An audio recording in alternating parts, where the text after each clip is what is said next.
Anda pernah dengar kesaksian Pak Philip Mantova ke neraka? Dan di neraka setan cabik-cabik orang. Kita mau uji ini kesaksian, benar atau tidak secara Alkitabiah. Setan cabik-cabik orang di neraka. Setan siksa orang di neraka. Sekarang saya mau ajak kita belajar Alkitab. Neraka itu tempat setan menyiksa atau setan disiksa. Setan tidak menyiksa. Neraka itu tempat setan disiksa. Yang betul Pak Philip punya kesaksian atau Alkitab. Anda pilih sendiri sebagai Kristen sejati. Matius 25 ayat 41. Neraka disediakan untuk apa? Dan ia akan berkata juga kepada mereka yang di sebelah kirinya, enyahlah dari hadapanku hai kamu orang-orang terkutuk. Enyahlah ke dalam api yang kekal yang telah sedia untuk iblis dan malaikat-malaikatnya. Iya. Neraka itu tempat iblis dan malaikat-malaikat. Saya tidak bilang Pak Philip sesat ya, karena ada beda salah dan sesat. Dalam hal itulah ya, saya tidak terlalu mendalami yang lain-lain. Tapi kesaksian itu juga cukup populer dari 7-8 tahun lalu deh. Dan banyak pendeta sudah kasih masukan. Saya tidak tahu Pak Pendeta Philip sudah nonton atau belum. Harusnya nonton. Karena saya tahu pendeta-pendeta itu kasih masukan bukan karena iri. Karena Pak Philip ini figur pendeta yang lagi terkenal. Bahaya sekali kalau ngomong benar diberkati oleh orang. Omong salah orang juga percaya. Apalagi yang tidak mau belajar Alkitab, yang asal dengar nama besar media langsung haleluya kayak tadi tuh. Bahaya tuh. Ini apa Pak? Itu pulpen Pak. Oke, bolpen. Ingat bolpen ya. Bolpen ya. Iya, Pak. Bolpen ya, saya kasih contoh. Oke, bolpen. Kalau iki apa mau iki? Bolpen juga. Ya, pulpen juga Pak. Cuma beda warna aja. Bolpen. Hah? Beda bentuk. Bentuknya beda. Nah. Kalau ini apa Pak? Ya sama Pak. Bolpen ya. Bolpen ya. Nah. Contoh kita kasih nama bolpen. Contoh alah ya. Ya, kita kasih contoh ya. Bolpen sama ya. Nah, kira-kira dia pribadi sama gak? Pribadinya sama gak? Iya itu sama Pak, satu. Nah, Ya sama satu. tapi pribadinya beda toh? Beda Ya, toh? beda nakat. Tapi fungsinya, Ya, kan fungsinya sebentar loh. Fungsinya sama toh? Fungsinya, sama Pak. fungsinya. Untuk menulis juga Nah, Pak. untuk menulis. Nah, begitu pula juga. Alah, ini bolpen. Tapi dengar dulu nak, dengar. Ini firman. Contoh ini firman. Ini Roh Kudus. Ini Allah Bapa. Dia fungsinya bolpen. Allah punya firman, Roh Kudus. 3 pribadi yang beda, tapi Allah hakikatnya Allah. Ini Allah Bapa, ini Allah Anak, ini Allah Roh Kudus. Nah, ketiganya ini satu kesatuan. Tapi tidak boleh dipisah-pisahkan. Tapi tidak boleh juga jadi esa begini. Harus Allah Bapa, Allah Anak, Allah Roh Kudus. Tapi juga tidak boleh dijadikan satu begini. Nggak boleh, dia harus Allah Bapa, Allah Anak, Allah Roh Kudus. Nempel-nempel. Ya, Tuhan bisa mati nggak? Tuhan bisa mati? Bisa. Enggak. Kalau Tuhan bisa mati ya udahlah kiamat lah dunia ini kan. Berhentilah kita bernapas kan begitu. Tuhan bisa mati nggak? Enggak. Yesus Tuhan bukan? Yesus Tuhan atau bukan? Bukan. Oh bukan. Oh udah parah lagi kalau Jadi kalau Yesus bukan Tuhan, terus kamu menyembah siapa? Tuhan. Tuhan. Jadi Yesus bukan Tuhan. Yang Tuhan ya, terus yang Tuhan itu siapa? Yesus siapa? Ah, ini lebih apa lagi nih? Silakan duduk dulu ya. Ya, jadi saudara harus begitu adik-adik, ya muda-mudi yang di Mentawai Seberut ini, kalian harus menjadi firman yang hidup. Berikan sorak-sorai buat Tuhan. Jangan berubah jadi mualaf ya.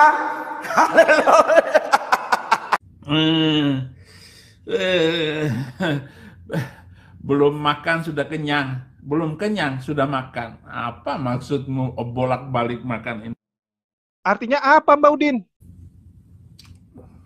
Dokter akal si Julius Hidayah Mu'alaf Center. Channelnya itu channel sudronisasi. Hehehe. Makasih Mbak Udin. Ngilo. Ngilo lo. Ngilo. Jadi gilo. Produksi tadi gilo lah. Gila lo.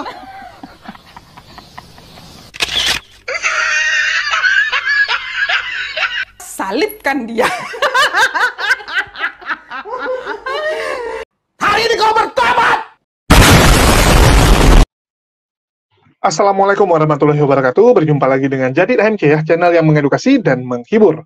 Kita ketahui bersama teman-teman, para Polikardus ini ya, lagi sibuk berantem sesama. Jadi karena mereka lagi sibuk berantem sesama, ya udahlah kita biarkan saja ya teman-teman ya. Kita lihat antar mereka itu saling menyerang satu sama yang lain untuk mencuri domba. Jadi tujuannya untuk mencuri domba, untuk menaikkan namanya, sehingga orang-orang Polikardus dan laskar di luar sana akan mengagungi dia. Nah, itulah kenapa mereka saling cakar ya. Kita lihat setelah pendeta Esra Soru dan Budi Asali babak belur, sekarang nih banyak pendeta-pendeta yang ingin show off, ingin tampil. Contohnya pendeta Muriwali, ngemis-ngemis untuk berdebat dengan Kodondi. Tetapi dibilang sama Kodondi, ya kalau mau dia yang dibayarin, antri dong. Antri, kecuali kamu yang bayarin, kamu yang nantang, kan begitu. Nggak apa-apa, kita datang. Tapi kalau kamu mau gratisan, antri. Karena listnya masih panjang. Ada pendeta Mel Atok, ya. Juga ada jadwal nantinya Dr. Jakir Naik mau datang, kan begitu. Nah, jadi Muriwali ini pingin banget gitu, pingin banget bisa terkenal lagi. Alhamdulillah, dia sedang mengupayakan dengan Ustadz Kainama. Saya nggak tahu apakah jadi atau tidak ya, tetapi yang paling pasti, Ustadz Kainama nanti akan berdiskusi dengan pendeta Esra Soru tanggal 13 di Bondowoso. Ya, di Bondowoso. Sedangkan Muriwali ini belum final. Masih bisa berubah. Dan saya dengar, Bang Zuma itu oke, mau berdebat dengan Muriwali kalau dia bisa mendatangkan Deki Ngadas. Karena kita nggak butuh Muriwalinya, kita butuh Deki Ngadasnya. Nah, ini sekedar informasi buat teman-teman semua ya. Jadi Bang Zuma mau, tapi dengan catatan ada Deki Ngadasnya. Kalau Muriwali, mohon maaf. Sorry ya, nggak level ya.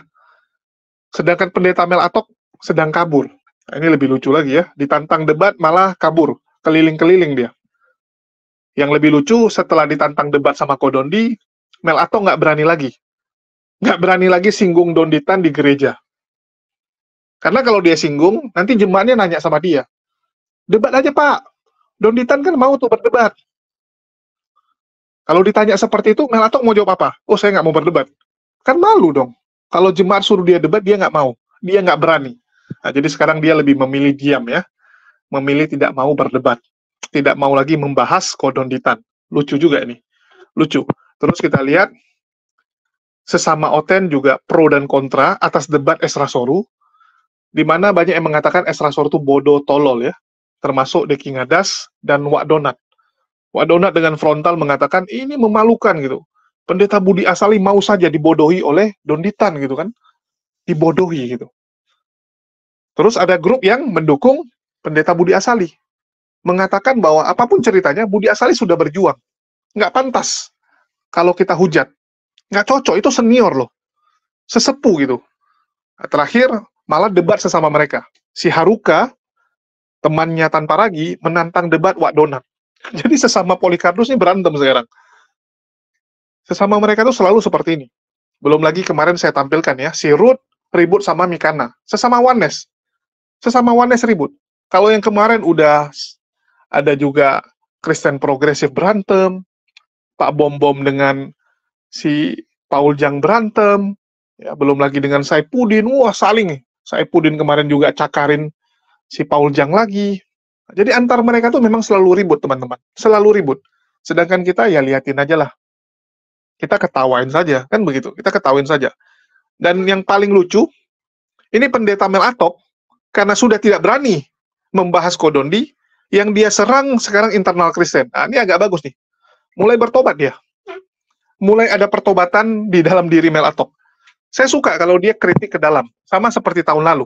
saat dia mengatakan di mana ada kantong Kristen, di situ kemerosotan moral terjadi. Nah, itu bagus. Mengkritik internal gitu. Daripada seperti Polycarpus, sibuk ngurusin rumah tangga orang, dia nggak lihat keluarganya hancur. Dia nggak lihat bagaimana carut marutnya keluarganya.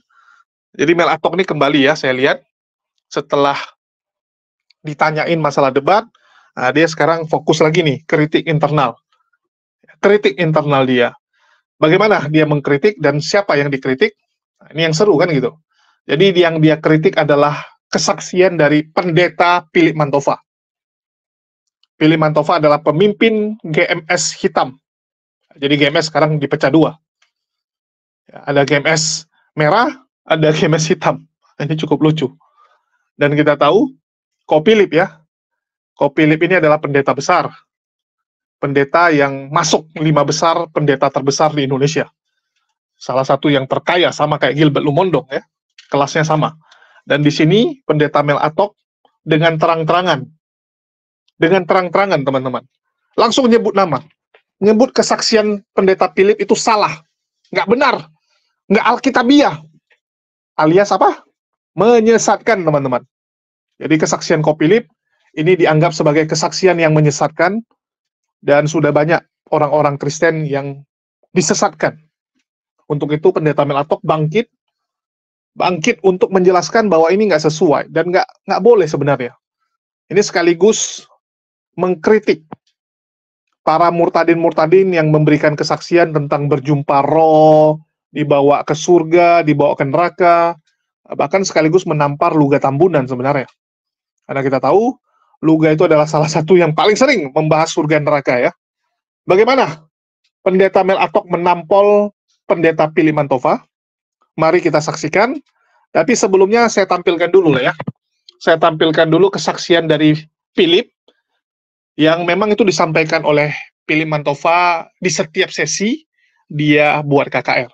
Ya, dia selalu memamerkan bahwa saya pernah dibawa ke neraka loh, ya tahun 2000, pas tahun baru, milenium, saya dibawa, bla bla bla bla.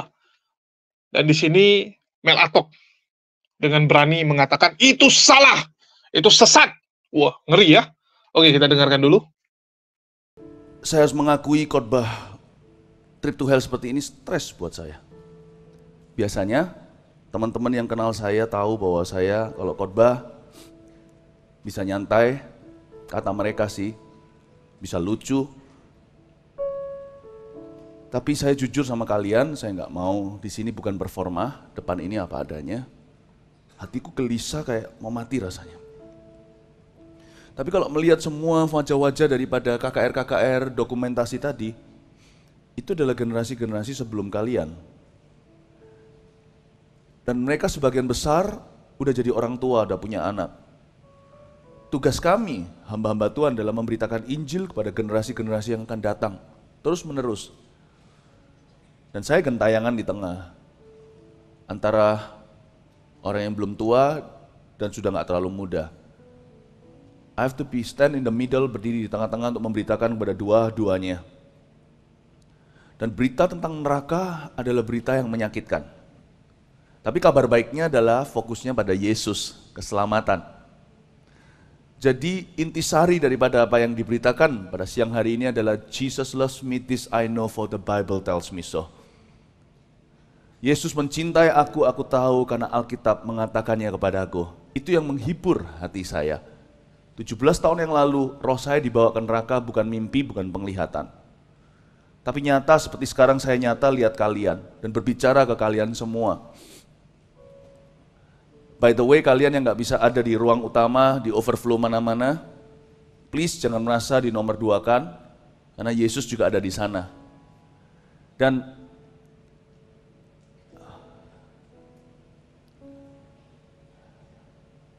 saya secara nyata dibawa roh saya keluar dari tubuh saya. Some believe, some don't. Ada yang percaya, ada yang tidak sepanjang 17 tahun ini, tapi hatiku murni, aku tahu tak punya agenda apa-apa memberitakan ini, hanya demi keselamatanmu yang belum diselamatkan hingga detik ini juga. Bagi setiap Anda yang masih merupakan jiwa yang terhilang di mata Tuhan, dan jikalau Anda berdiri di hadapan Tuhan, sekarang Anda boleh digolongkan sebagai orang yang masih tersesat, sekalipun beragama, sebab agama tidak menyelamatkan, hanya hubungan dengan Allah, dan hubungan yang dengan Allah itu nggak mungkin ada jalan lain kecuali satu jalan kebenaran dan hidup, yaitu Yesus Kristus. Kalau memang ada jalan lain kan Yesus nggak akan mati mengenaskan. Kematian Yesus yang mengerikan kan jadi konyol sekali. Kalau memang ada jalan lain, ngapain amputasi? Kalau bisa disuntik sembuh, kasih antibiotik, kenapa kok harus mati? Kenapa kok harus tersiksa dengan kemoterapi? Yesus mati di kayu salib itu berarti pasti ada hukuman kekal. Nggak mungkin Tuhan mati kayak gitu. Kalau memang agama-agama bisa menyelamatkan, nggak mungkin Yesus mati kayak gitu. Kecuali Yesus adalah orang nggak waras. Tapi semua history sejarah Yesus dengan ratusan pasang mata yang melihatnya, termasuk musuh-musuhnya, semua menceritakan satu hal: Yesus tidak pernah buat salah, Yesus pinter orangnya. Gak mungkin Tuhan itu bodoh. Setelah mati, ups, masih ada jalan lain ternyata. Gak mungkin, saudara. Kalau Yesus mati kayak gitu, pasti ada hukuman yang luar biasa yang dia pikul untuk kita. How can you know bagaimana kita bisa mengetahui dan mengenal amazing grace, kasih karunia yang besar itu, kalau kita nggak pernah diberitahu kita ini diselamatkan dari apa? Karena itu berita tentang neraka bukan yang terpenting, tapi tanpa itu kita nggak akan ngerti arti keselamatan sesungguhnya. Apa itu selamat? Kita harus tahu dulu kita diselamatkan dari apa, yaitu dosa dan maut. Dan pengalaman saya adalah salah satu tumbal kecilnya. 17 tahun lalu saya dibawa ke situ. Hati itu gelisah.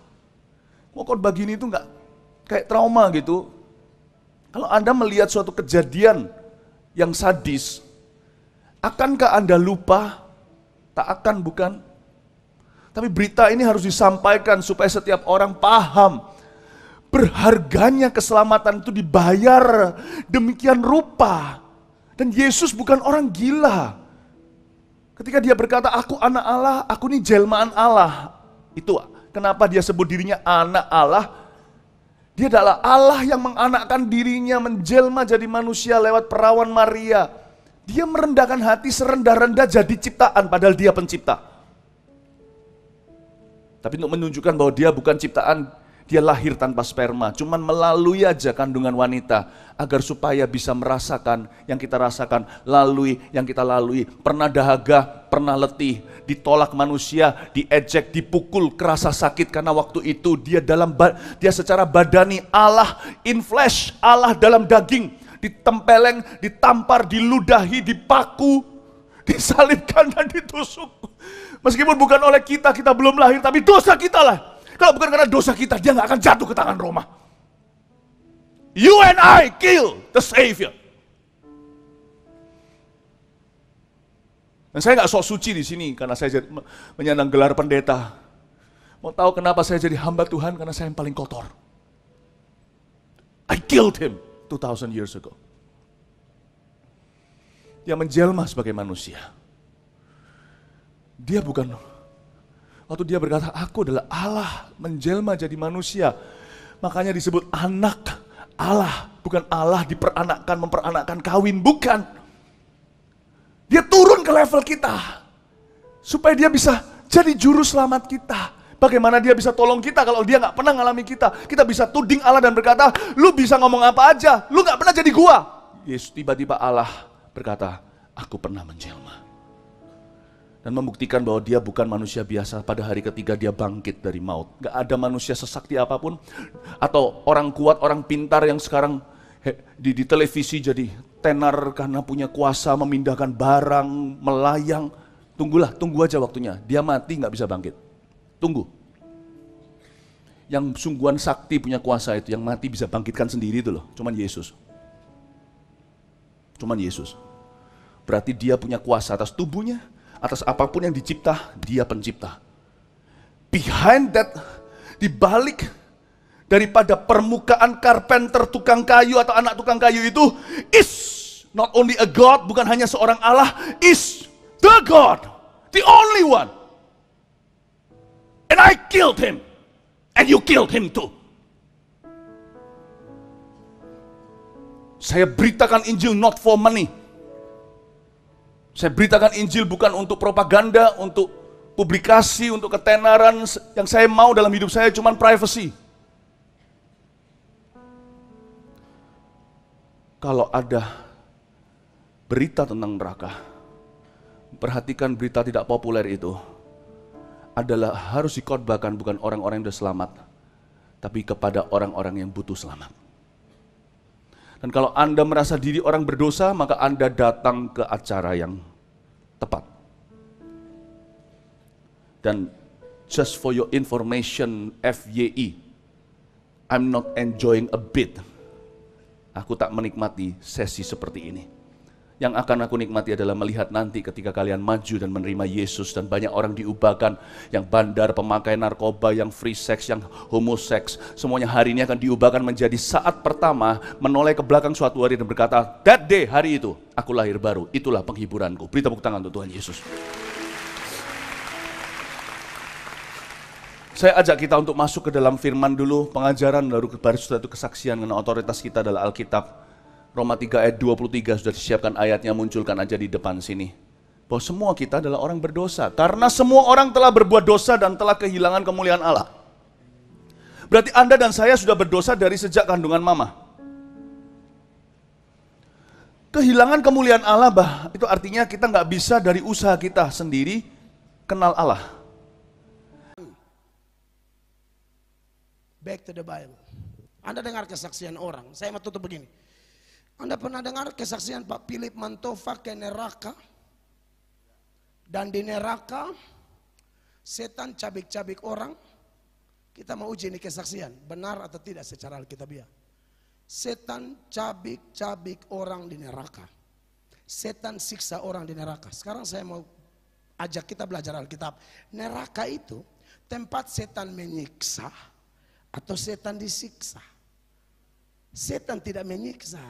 Neraka itu tempat setan disiksa. Yang betul Pak Philip punya kesaksian atau Alkitab. Anda pilih sendiri sebagai Kristen sejati. Matius 25 ayat 41. Neraka disediakan untuk apa? Dan ia akan berkata juga kepada mereka yang di sebelah kirinya, enyahlah dari hadapanku hai kamu orang-orang terkutuk.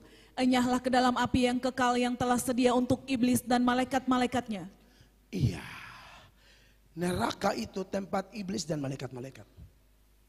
Saya tidak bilang Pak Philip sesat ya, karena ada beda salah dan sesat. Dalam hal itulah ya, saya tidak terlalu mendalami yang lain-lain. Tapi kesaksian itu cukup populer dari 7-8 tahun lalu deh.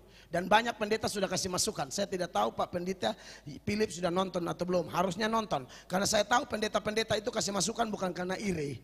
Karena Pak Philip ini figur pendeta yang lagi terkenal. Bahaya sekali kalau ngomong benar diberkati orang. Omong salah orang juga percaya. Apalagi yang tidak mau belajar Alkitab, yang asal dengar nama besar media langsung haleluya kayak tadi tuh. Bahaya tuh. Menurut saya bahaya banget.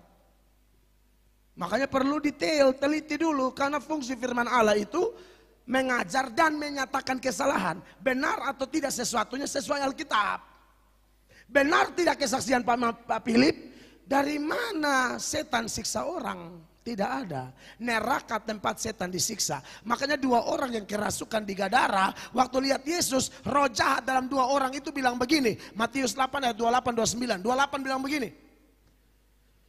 28. Matius 8 ayat 28. Itu 28 ayat 1. Kita siapa bahas hari Sabat sih Noel ah.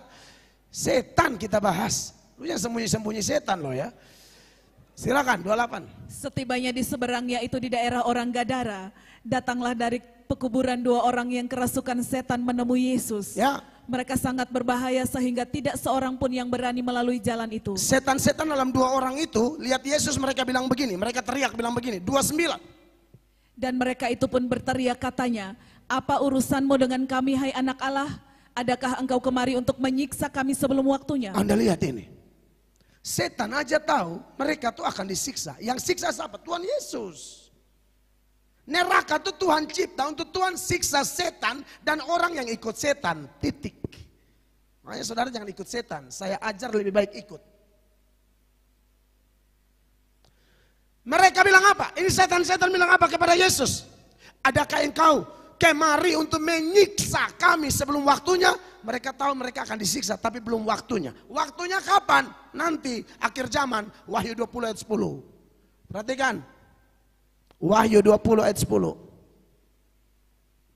Dan iblis yang menyesatkan mereka dilemparkan ke dalam lautan api dan belerang, yaitu tempat binatang dan nabi palsu itu. Dan mereka disiksa siang malam sampai selama-lamanya. Mereka apa? Menyiksa atau disiksa?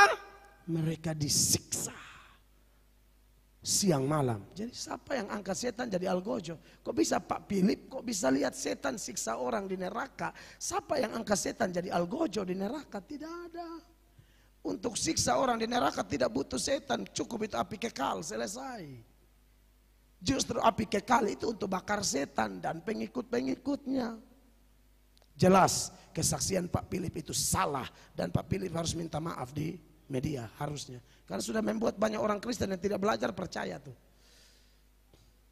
Bahkan saya ngomong begini aja, yang sudah percaya pasti mulai bingung. Silakan kau cari data yang bisa lawan data-data yang saya munculkan, itu aja. Jangan banyak, langsung cari data. Tunjukkan di mana setan siksa orang.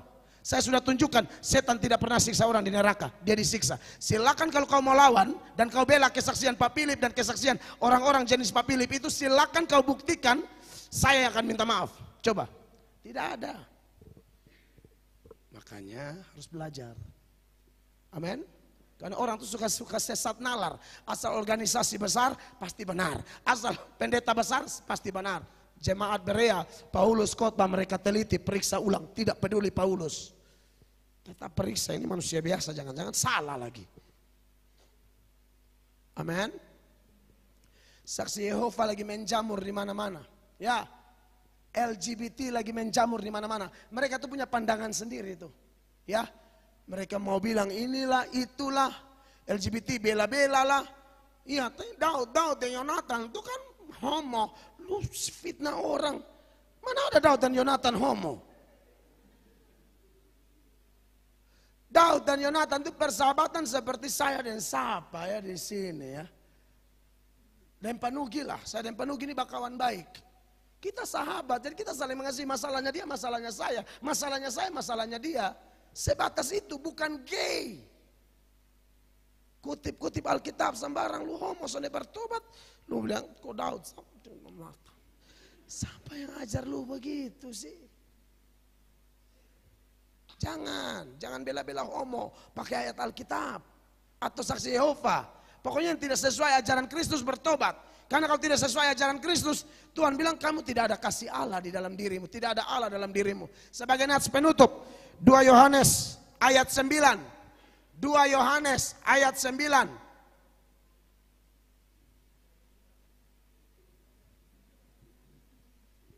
Itu 2 Yohanes 1 ya. 2 Yohanes. Ya, betul. 9, silakan. Setiap orang yang tidak tinggal di dalam ajaran Kristus, tetapi yang melangkah keluar dari situ tidak memiliki Allah. Ya. Barang siapa tinggal di dalam ajaran itu, ia memiliki bapa maupun anak. Jangan keluar dari ajaran ini. 10. Les Mills is up before the alarm, sweating out Saturday on Sunday. Les Mills is worth knowing. Jikalau seorang datang kepadamu dan ia tidak membawa ajaran ini, janganlah kamu menerima dia di dalam rumahmu dan janganlah memberi salam kepadanya. Tidak peduli dia pendeta besar, terkenal, kalau dia ajar tidak sesuai Alkitab, jangan terima. Apalagi saksi Yehova, jelas-jelas sesat itu. Saya bisa nonton tuh percakapan saya dengan Pak Max Vio, seorang pemuda gemit yang sangat pakar mengkanter saksi Yehova. Dia ngomong pakai data. Kami bahas secara teologis dan secara yuridis. Tema kami, mengapa saksi Yehova harus dihapuskan dari Indonesia. Itu kami mengerti hukum. Justru kami anggap saksi Yehova itu bermasalah secara hukum. Karena saksi Yehova bilang pemerintah semua itu alat setan. Padahal kita bilang pemerintah hamba Allah. Nah itu masalah tuh. Jadi kami punya dasar yang kuat. Buku-buku saksi Yehova di teman saya Pak Max Via itu lengkap. Lu mau bawa di mana? Pengadilan pun kami masih siap. Makanya kami berani bikin konten itu karena kami tidak mau orang lain disesatkan. Ada jenis omong orang yang tidak berdosa. Kalau jenis omong orang yang berdosa itu begini, Anda iri dia, Anda fitnah dia untuk menghancurkan dia, Anda dosa. Anda gosip namanya, Anda karena iri, Anda tidak mau dia bahagia, Anda mau hancurkan dia, Anda pakai strategi merusakkan namanya, Anda pembunuh. Karena fitnah lebih kejam dari membunuh.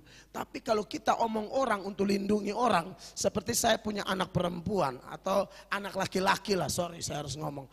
Nak, jangan dekat kakak yang ini, dia homo. Kalau dia rogo-rogo lu kasih tahu bapak ya. Dia mau pegang lu lari ya. Dia tidak dengar, tapi saya omong ke anak saya. Tujuan kenapa? Melindungi anak saya. Ini saya sedang omong orang nih. Tapi omongnya untuk lindungi anak saya. Itu seperti Yesus omong bilang begini. Farisi tidak ada, Saduki tidak ada. Hanya Yesus dan murid-murid. Yesus bilang begini. Hati-hati dengan Farisi. Ini omong orang loh. Ragi mereka bahaya. Ajaran mereka bahaya. Ini omong orang untuk proteksi anak-anaknya. Jadi saya omong saksi Yehova punya penyesat, mimpi Pak Philip dan yang lain-lain kalau ada saya bongkar juga di umum. Apalagi kalau sudah populer di media, tujuannya lindungi saudara. Itu aja. Sebab kalau orang menerima orang yang ajar sesat begini, ayat 11 bilang begini, Anda ikut bikin dosa, kasih salam ke dia saja, Anda 11-12 sama dia. Sebab barang siapa memberi salam kepadanya, ia mendapat bagian dalam perbuatannya yang jahat. Itu dia. Tapi apakah kita langsung tolak? Memang ada rumusnya juga. Kalau ada yang begini dinasihati dulu. Siapa tahu dia bertobat kita dapat kembali. Tapi bagaimana kalau nasihat dia tidak mau bertobat? Lebih terakhir. Filipi 3 ayat 10. Ini paling terakhir. Titus 3 ayat 10 kakak. Titus 3 ayat 10. Titus, beta salah. Titus 3, ini Noel senang mati kalau beta salah. Titus 3 ayat 10, perhatikan. Seorang bidat yang sudah 1-2 kali kau nasihati, hendaklah engkau jauh. Ngeri ya teman-teman. Seorang Melatok berani cari masalah dengan pendeta besar. Padahal ini sama-sama karismatik. Pendeta Melatok dari karismatik juga. Ini cukup mengejutkan. Kalau reform, mengkritik Philip udah biasa. Kalau reform memang kerjanya mengkritik karismatik. Tapi ini dari sama-sama karismatik loh. Ini gimana gitu ceritanya ya. Berani sekali nih Melatok. Memang Melatok ini pendeta yang lagi naik daun. Tapi Philip Mantova ini udah kelas raksasa loh. Raksasa teman-teman. Kok Philip tuh, wah kalau kekayaan jangan ditanya lah. Luar biasa ya. Kemana-mana aja bawa Ferrari teman-teman. Bawa Ferrari dia. Dan GMS sekarang terpecah dua. Itu yang satu di bawah naungan dia, yang besar. Jadi yang banyak cabang, semua cabang-cabang tuh di bawah naungan Ko Philip. Sedangkan mertuanya yang satu lagi, cuma di Surabaya doang. Jadi memang pecah dua karena belum ada izin sinode. Ko Philip mau nggak mau numpang dulu. Numpang izinnya sinodenya mertuanya. Tapi ini memang sebenarnya udah berpecah. Udah ribut. Dan Ko Philip ini diserang oleh pendeta Melatok masalah kesaksian tersebut. Dan mau gimana ya? Philip Mantova ini terkenal gara-gara ini teman-teman. KKR dia tuh paling banyak, paling laku itu adalah trip to hell. Perjalanan ke neraka. Wah, ngeri teman-teman. Kadang dia bawa rantai lagi Ko Philip. Lepaskan rantai ini kan. Jadi memang ciri khasnya itu, ciri khas dari seorang Philip Mantova tuh ke neraka. Jadi kalau dia nggak jual kesaksian ke neraka, mau gimana lakunya gitu. Jadi nggak laku dong. Karena itu spesialisnya dia. Spesialisnya adalah pernah ke neraka. Itu nilai jualnya. Datang Melatok bilang nih kesaksian palsu pula ini. Nggak sesuai Alkitabiah. Jadi kamu mau bilang yang bawa Philip Mantova itu setan mungkin ya. Kalau bukan Tuhan kan artinya setan yang bawa dia. Kasih lihat. Ya, kasih lihat. Yang seperti itu tujuannya apa? Ini menurut saya ya. Sekali lagi ini opini pribadi saya. Menganalisa statement dari pendeta Melatok. Jadi kalau memang yang membawa Philip Mantova bukan Tuhan, artinya setan. Apa tujuan setan kasih nampak neraka? Kan lucu gitu. Masa setan pengen manusia bertobat? Kan nggak mungkin. Betul tidak? Apakah mungkin setan pengen membuat manusia bertobat dan masuk surga? Nggak mungkin kan? Setan tuh pengennya apa? Manusia ikut ke neraka, nyemplung bareng-bareng ke neraka. Itu keinginan setan. Artinya Philip Mantova sedang dipakai setan untuk membawa manusia sebanyak mungkin menuju neraka bareng-bareng. Artinya apa? Yang diajarkan Philip Mantova itu menuju kesesatan, menuju ke neraka. Apa yang diajarkan Philip Mantova? Ya, kalian tahu sendiri ajaran apa itu? Ajaran apa itu? Yang pasti bukan Islam ya. Artinya apa? Billy Mantova mengajarkan supaya jemaatnya, orang-orang, jangan masuk Islam. Kan gitu. Nggak mungkin dia suruh orang masuk Islam kan? Dia mengajarkan jangan masuk Islam. Artinya yang dia ajarkan masuk neraka. Artinya cara supaya nggak masuk neraka gimana? Islam. Cara supaya kalian selamat? Islam. Nggak ada pilihan lain, teman-teman. Jadi Sembah Mel Atok nih, dia nyampaikan seperti ini malah jadi buah si malakama. Dia melawan pendeta Philip, mengatakan ajaran pendeta Philip ini salah. Secara tidak langsung dia harus mengakui bahwa yang benar adalah Islamnya. Kan begitu. Jadi bagi teman-teman, terutama orang-orang yang mengagumi Ko Philip, ataupun mungkin jemaatnya GMS ya, yang nonton ini jemaatnya GMS, nah, coba kalian pikirkan gitu. Kalian setuju yang mana? Kalau kalian tetap setuju dengan Philip, ya nggak masalah. Tapi kalau kalian setuju dengan pernyataan Mel Atok, ya nggak cocok juga kalian pindah gereja. Karena tetap salah. Di gereja lain juga ada pendetanya atau orang-orang yang pernah kesaksian seperti ini. Terutama karismatik, itu paling sering kesaksian-kesaksian seperti ini. Artinya kalian harus mereview ulang nih. Harus berpikir ulang nih, yang mana yang benar? Nah, carilah kebenaran itu ya. Jadi sekali lagi, malaikat ya, itu nggak seperti ini kerjanya teman-teman. Nggak ada seperti ini. Setan iya kerjanya seperti ini. Dan sekali lagi, setan bisa menyamar jadi malaikat terang. Itulah kenapa kita di Islam nggak boleh percaya yang ginian. Dijumpai oleh kakek, ya, dijumpai oleh sosok yang sangat bersinar gitu kan. Bahkan ada yang gini, saya ketemu di mimpi dengan orang tua gitu, orang tuanya sangat bijaksana. Dia suruh saya begini. Kamu besok ngelamar kerja di sini. Kamu besok beli barang ini, terus kamu jualin gini. Setelah saya lakukan, saya untung besar. Saya pergi ngelamar perusahaan itu, saya diterima ternyata, gajinya gede. Dia merasa bahwa karena itu baik, karena itu hal positif, itu dari Tuhan.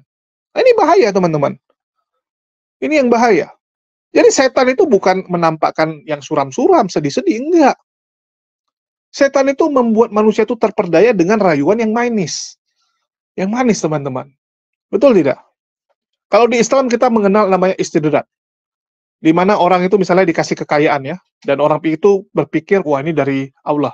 Saya dikasih sukses, saya dikasih pekerjaan yang mapan gitu kan. Tetapi karena pekerjaan itu, dia sampai lupa sholat. Dia sampai lupa kepada Allah. Memang kekayaan dia dapat, tapi dia lupa kepada Allah. Apakah itu dari malaikat? Dari Allah? Enggak, itu dari setan. Walaupun dia kaya raya, walaupun yang dia lakukan jadi berhasil, tapi itu dari setan, karena menjauhkan kita dari Allah. Nah, begitu juga dengan yang ada di sebelah ini, teman-teman. Jadi hati-hati. Kalau ada kesuksesan, kalian harus lihat lagi. Banyak orang karena kesuksesan lupa Allah. Banyak kesuksesan jadi sombong. Merasa dia hebat karena dirinya, bukan karena Allah. Banyak ya, yang orang-orang dulunya, setiap misalnya dia menang lomba, dia masih ingat nih, ini semua karena Allah. Semua karena Allah.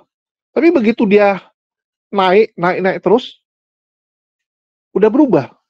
Dia merasa kalau itu karena dia. Ya, ini berkat kerja keras saya, kegigihan saya, terima kasih teman-teman, akhirnya saya menang gitu kan. Udah jadi karena dia. Banyak seperti itu. Dan setan itu merayunya seperti itu, teman-teman. Bukan dikasih takut, wah ini neraka bertobat kau. Enggak. Atau enggak setan bilang, ini kau pergi bunuh dia. Ya kau tikam dia, itu setan kelas rendah. Setan kelas tinggi mengelabui orang dengan kesuksesan. Mengelabui orang dengan penglihatan-penglihatan seperti ini. Kamu harus bertobat. Nah, kan gitu. Supaya nggak masuk neraka, kamu harus bertobat. Ajak orang bertobat gitu kan. Padahal bukan ngajak orang bertobat, ngajak orang nyemplung lebih dalam. Yang sebelumnya mungkin kamu masih di persimpangan. Ada kemungkinan kamu untuk selamat. Masih ada kemungkinan kamu untuk berpaling. Ini dibawa sama setan lebih ke dalam lagi. Mampus kamu. Masuk ke dalam gitu. Itu setan punya kerjaan. Hati-hati. Saya setuju sih dengan apa yang disampaikan Mel Atok. Nggak ada yang gituan, teman-teman. Nggak ada. Ya, itu kan cuman bujuk rayu setan kepada kita agar kita itu ngikut dia. Kalian pernah lihat nggak? Ada orang yang kayak apa ya, secara nggak langsung tuh kayak membuat kalian berubah gitu. Ya, misal kayak ada orang bilang gini, lu kenal teman baru nih. Teman baru ini jahat sebenarnya. Dia membuat lu tuh jauh dari teman-teman yang lain. Cuman kan cara dia halus. Dia mempengaruhi kamu dengan cara halus kan. Bukan dengan cara kau lawan tuh temanmu gini kan. Dia pasti dengan cara sandiwara dan sebagainya gitu. Mempengaruhi kamu dengan cara yang seperti itu. Nah, itulah yang hati-hati teman-teman. Ya, hati-hati sekali. Kita untung di Islam jelas pedomannya. Nggak boleh. Nggak boleh percaya penglihatan-penglihatan seperti itu. Karena setan itu bisa seperti itu. Jadi alhamdulillah ya, umat muslim nggak seperti mereka. Dan kita lihat kesaksian-kesaksian mualaf juga nggak ada yang, wah saya mualaf karena melihat sosok ya, saat saya tidur saya berdoa gitu. Tiba-tiba muncul sosok kakek-kakek begini begitu. Sosok roh bercahaya begini begitu. Nggak ada. Kalau mereka kan, aduh, paling sering teman-teman. Sosok goib, kaki kotor, pakai kolor. Wah, itu udah paling luar biasa tuh kaki kotor itu. Nah, itu mereka. Kalau kita jangan. Ya, kalau kita jangan. Dan ya semoga dengan Mel Atok mengkritik sesama ini membuat banyak mata orang terbuka. Dan sekali lagi semoga konsisten. Saya berharap pendeta Mel Atok mending fokus internalnya lah. Karena udah kacau balau tuh. Sangat kacau. Kita dari orang luar aja lihatnya risih gitu. Kasihan gitu. Ya, kita kasihan lihat perdebatan yang terjadi antar mereka. Jadi Mel Atok tuh mending fokus itu. Atau enggak minimal bantulah Esra Soru tuh, yang lagi dihujat-hujat, lagi dihina-hina, kan begitu. Bantuin tuh, kasihan. Ya. Nah, itu sih saran saya bagi pendeta Mel Atok. Ya. Dan sedikit pengumuman teman-teman. Jadi ada beberapa teman-teman kan nanya, Bang, selamat gitu kan, untuk 100.000 subscriber. Wih, keren ya. Jadi alhamdulillah, channel ini sudah 100.000 subscriber. Karena kan ini sebenarnya channel cadangan. Bukan cadangan sih, channel yang baru dibuat. Jadi ada beberapa teman-teman itu salah nyangka. Saya lihat ada beberapa teman-teman nggak tahu gitu. Jadi mereka salah nyangka, mereka kira channel HMC, channel utama saya itu kena dismonet. Nah, ini yang teman-teman salah. Jadi channel saya itu nggak kena dismonet, teman-teman. Jadi channel saya yang HMC itu bukan kena dismonet, tapi disita pihak polisi. Terus ada yang nanya, kok lama kali bang? Kan gitu. Kok lama kali? Sudah mau setahun gitu. Ya. Jadi disitanya tuh kalau nggak salah bulan 8 atau bulan 8 ya kalau tidak salah. Jadi itu disita polisi, channelnya aman, cuman saya nggak bisa ngapa-ngapain.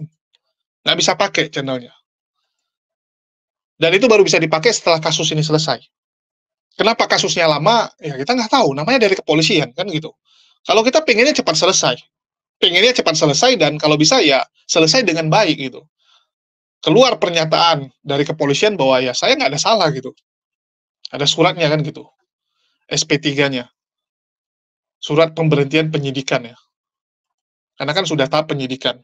Itu kan terjadi karena fitnahan-fitnahan yang dibuat oleh Polycardos. Mereka karang bahwa sayalah yang menciptakan HTD, pendeta HTD itu ngomong berdasarkan perintah saya. Luar biasa lah mereka karang bebas. Ya, saya nggak tahu kenapa polisi menerima karangan bebas mereka waktu di awal. Ya, saya nggak ngerti. Tetapi ya sekali lagi, itu bukan kewenangan saya. Ya, walaupun kita tahu info-infonya, kenapa bisa terjadi seperti itu ya. Sedangkan di Polda lain enggak. Tapi ya kembali lagi, saya berharap dari pihak kepolisian setelah kita memberikan data, mereka lihat, ya, mereka tahu bahwa kebenarannya yang benar itu HTD itu ngomong sendiri, nggak ada hubungan dengan saya. Ya, bahkan ya kita ini yang korban. Jadi bagi teman-teman yang mau mendukung channel ini, jangan lupa juga kita punya satu lagi channel, namanya HMC News. Ya, ini channel yang baru cadangan dari channel Jadid ini. Cadangan kita yang lain sudah mati soalnya. Ya, channel yang lain sudah mati, jadi tolong dibantu subscribe yang HMC News, ya dengan cara subscribe dan aktifkan lonceng, supaya tidak ketinggalan. Dan channel ini fokus dengan berita-berita. Ya, fokusnya adalah berita. Jadi seperti itulah yang terjadi. Jadi jangan ditanya lagi, Bang, kenapa channelnya yang HMC nggak aktif gitu? Ya karena ada kasus. Kalau nggak juga saya tetap pasti akan fokus mengudara di sana gitu. Karena itu channel yang pertama kan gitu, channel pertama. Sayang kalau nggak. Oke? Nah, itu biar teman-teman tahu. Oke, mungkin itu aja yang bisa saya sampaikan. Makasih buat teman-teman semua dan terima kasih buat dukungannya sehingga channel ini sudah tembus 100.000 ya, artinya silver play button. Gitu kan. Oke, makasih buat semuanya. Di akhir kata saya ucapkan wassalamualaikum warahmatullahi wabarakatuh. Sampai jumpa di lain kesempatan.